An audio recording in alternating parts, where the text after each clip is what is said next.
Bell लगाएंगे, anticipatory bail आप लेंगे, वो रेगुलर बेल नहीं होगी, एंटीसिपेटरी बेल होगी, क्योंकि बेल बिफोर अरेस्ट है वो। और मान लीजिए कि आपके पास पहली बार नोटिस आया, आप नहीं गए, दूसरी बार भी नोटिस आया, फिर भी आप नहीं गए, तो आप दोस्तों ये मान लीजिए कि अब तो आपको पुलिस अरेस्ट ही करेगी। बेल के लिए आप सुप्रीम कोर्ट तक अप्रोच करें। कहीं भी कोई भी समस्या आपको अगर फिर भी अगर होती है तो आप अगर सरेंडर ही करना चाहते हैं, सरेंडर आप कोर्ट से करें, ना कि पुलिस स्टेशन से। दोस्तों अक्सर ऐसा देखा गया है कि आपके पास 41A का नोटिस आता है, पुलिस आपको नोटिस भेजती है आपको बुलाने के लिए। हालांकि कई बार पुलिस का माइंड सेट होता है कि आपको अरेस्ट ही करना है, सिर्फ पूछताछ नहीं करनी है, बट फिर भी जब आपके पास 41A का नोटिस आता है तो आप डर जाते हैं। डरने के बाद कई बार ऐसा भी देखा गया कि उस नोटिस की अवहेलना आप करते हैं। अवहेलना करने की वजह से आप पुलिस स्टेशन नहीं जाते, इन्वेस्टिगेशन ज्वाइन नहीं करते, मतलब इन्वेस्टिगेशन का पार्ट आप नहीं बनते हैं, और बाद में पुलिस सिर्फ आपको अरेस्ट करने के लिए ही आपके घर पहुंच जाती है, फिर आप बेल लगाते हैं। तो क्या है ये सारी बातें? क्या आपके पास अगर 41A का नोटिस आया तो सीधा क्या आपको बेल ही लगा देनी चाहिए? बेल लगाएंगे, एंटीसिपेटरी बेल आप लेंगे, वो रेगुलर बेल नहीं होगी, एंटीसिपेटरी बेल होगी, क्योंकि बेल बिफोर अरेस्ट है वो। या फिर आपको सीधा इन्वेस्टिगेशन ज्वाइन करनी चाहिए तो आप बच जाओगे। इन्हीं सब मुद्दों पे हम बात करेंगे। बहुत सारे आप में से लोग जो हमें कमेंट करते हैं कि सर हम तो सीधा पुलिस स्टेशन गए थे, हमें अरेस्ट कर लिया, 1 महीने बाद हमारी बेल हुई और 41A का नोटिस में हमसे ज्वाइन करने गए थे इन्वेस्टिगेशन। तो ऐसे कई सारे सवाल हैं, कई लोग बच भी जाते हैं। तो डिस्कस करेंगे इन सभी मुद्दों पर कि 41A का नोटिस आपके पास आया, आप पुलिस स्टेशन जाए या नहीं, या सिर्फ बेल लगाएं। इन सभी चीजों के बारे में जानने के लिए दोस्तों बने रहिए हमारे इस वीडियो के साथ। नमस्कार दोस्तों, स्वागत करता हूं फिर एक बार आप सभी का अपने इस यूट्यूब चैनल पर, जिसका नाम है फाइट फॉर ट्रू। मेरा नाम है वीरेंद्र वर्मा।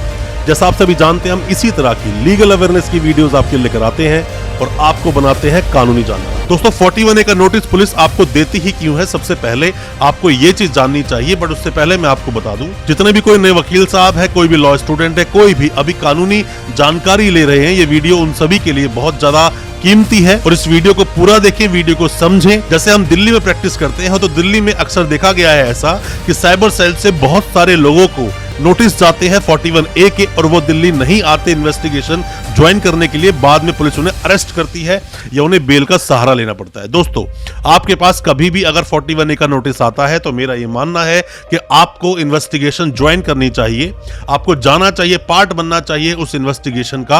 और अगर आपको लगता है कि नहीं पुलिस हमें जाते ही अरेस्ट कर ही लेगी, मतलब वो छोड़ेंगे नहीं, 41A नोटिस तो आया बट अब पुलिस हमें अरेस्ट ही करेगी, तो ऐसे मामले में मैंने कई बार पहले भी आपको बताया है, किसी भी वकील साहब को, कोई भी वकील साहब आपके जानकार हैं, उन्हें आप साथ लेकर जाइए पुलिस स्टेशन में, या फिर पहले आप उन्हें भेज दीजिए।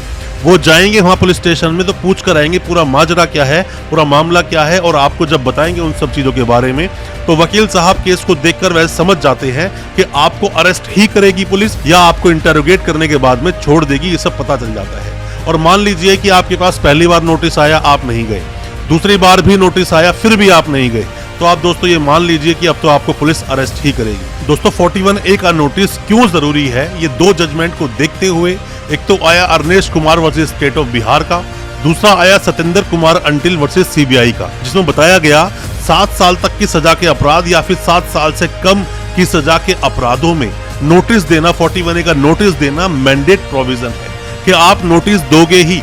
बट ऐसा देखा जाता है कि पुलिस डायरेक्ट तरीके से लोगों को अरेस्ट कर लेती है। दोस्तों अगर आप बेल लगाते हैं 41A के नोटिस में, मान लीजिए कि आपने दोनों बार जब आपके पास नोटिस आया आप नहीं गए, आपको स्ट्रॉन्ग एप्रीहेंशन है, आपको लगता है कि अगर आप पुलिस स्टेशन गए तो पुलिस आपको अरेस्ट ही कर लेगी, तो ऐसे में आप लगाते हैं एंटीसिपेटरी बेल। एंटीसिपेटरी बेल आप लगाएंगे सेशंस कोर्ट में, अगर नहीं मिलती हाई कोर्ट जाएंगे, अगर हाई कोर्ट से भी बेल नहीं मिलती सुप्रीम कोर्ट जाएंगे। दोस्तों अगर ये वीडियो आपको अच्छा लग रहा है तो अभी इस वीडियो को लाइक करें, ताकि इसी तरह की लाइक से हमें मोटिवेशन मिल सके और प्रोत्साहन मिल सके इसी तरह की लीगल अवेयरनेस की वीडियोस आप तक पहुंचाने के लिए। और आप अगर पहली बार आए हैं हमारे इस चैनल पर, पहली बार देख रहे हैं हमारे इस वीडियो को, हमारे चैनल को अभी सब्सक्राइब करें, साथ में लगा बेल आइकन जरूर दबा दें, ताकि इसी तरह की लीगल अवेयरनेस की वीडियोस आप तक पहुंच सके सबसे पहले। हमेशा मैं आपको बोलता हूं, बेल लगाने में कोई ऐसी प्रॉब्लम नहीं होती। बेल के लिए आप सुप्रीम कोर्ट तक अप्रोच करें। कहीं भी कोई भी समस्या आपको अगर फिर भी अगर होती है तो आप अगर सरेंडर ही करना चाहते हैं, सरेंडर आप कोर्ट से करें, ना कि पुलिस स्टेशन से। मैं आपको यही एडवाइस करना चाहूंगा दोस्तों। और वैसे अगर देखा जाए कि 41A का जो नोटिस आता है, सही तरीके से अगर आप कंप्लायंस कर लेते हैं, सही तरीके से आप चले जाते हैं पुलिस स्टेशन अपने वकील साहब के साथ में, या खुद अकेले भी आप चले जाते हैं और जो चीजें हैं सही तरीके से बता देते हैं पुलिस को, तो मैं नहीं मानता कि आपके पास दोबारा कोई नोटिस आएगा या फिर आपको पुलिस अरेस्ट करेगी ही। क्योंकि पुलिस आपको ऐसे ही अरेस्ट नहीं करेगी, क्योंकि अरेस्ट करने के बाद कोर्ट को भी बताना पड़ेगा कि आपको अरेस्ट क्यों किया गया है। छोटे से चीटिंग के मामले में या चोरी के मामले में या और भी मामले हो सकते हैं जिनमें भी सजा का प्रावधान 7 साल या 7 साल से कम है। तो ऐसे में एंटीसिपेटरी आप बिल्कुल लगा सकते हैं अगर आपको डर है कि आपको पुलिस अरेस्ट कर ही लेगी।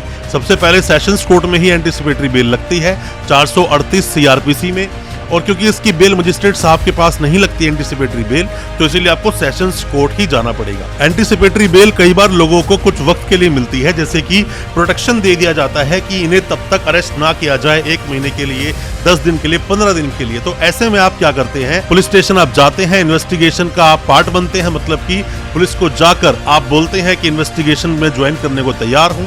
आप इन्वेस्टिगेशन ज्वाइन करेंगे, पुलिस अपनी पूछताछ करेगी, जो भी चीजें हैं आपकी स्टेटमेंट को रिकॉर्ड करेगी और फिर दोबारा से जब कोर्ट में हियरिंग आपकी होती है तो उन चीजों को सबमिट किया जाता है कि हाँ हमने इन्वेस्टिगेशन करी और ये बताया, या फिर आपने कोऑपरेट नहीं किया, तो ये बात भी पुलिस अक्सर कोर्ट में बोलती है।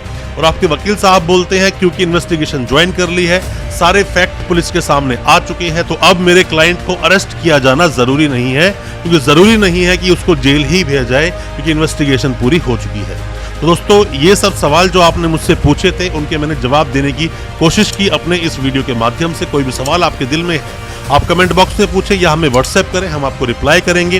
हो सकता है हमारे किसी जवाब से, हमारे किसी रिप्लाई से या सजेशन से आप अपने केस से बाहर निकल सके, आपको कोई हेल्प मिल सके। अच्छा लगा हो आज का वीडियो, हमारे चैनल को सब्सक्राइब करना बिल्कुल ना भूलें, साथ में लगा बेल आइकन जरूर दबा दें ताकि इसी तरह की जो लीगल अवेयरनेस की वीडियोस आपके लेकर आते हैं वो आप तक पहुंच सके सबसे पहले। बहुत बहुत शुक्रिया, धन्यवाद हमारे इस वीडियो के साथ बने रहने के लिए।